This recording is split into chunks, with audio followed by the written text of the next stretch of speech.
Traffic sa rotonda sa Naga City na inaana susug sa Public Safety Office.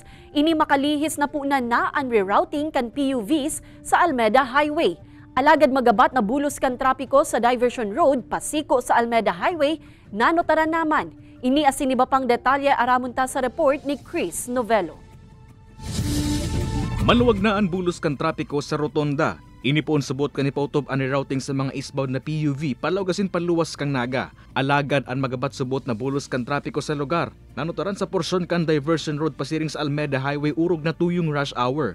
Alagad madali man subot ining namanihar sigun sa PSO. Piga-antisipar ko yan na magkakaiwa kita dyan talaga ning gabat ning trapiko ta hinali ta si ano dyan sa problema dyan sa rotonda. Ang problema lang ta itong jeep nagkaigwa talaga kita dumaning pile up ta nagdahilan katong pirila duman kan Sunday. Apuera ka ini, nanotaran man subot kan mga otoridad na imbes magdiretso sa terminal ang mga PUV urog na ang mga jeep. Nagpipirilaan mga ini sa porsyon kan Almeda Highway. Inisubot si mga PUV na dati nagahalat asin ka terminal sa porsyon kan Rotonda asin Concepcion Grande. Kanday pa ipinapautob ang rerouting. Dikit lang ang pasero. Medyo po nakaka-adjust na. Pamasahe, kumusta? Dumagdag lang po.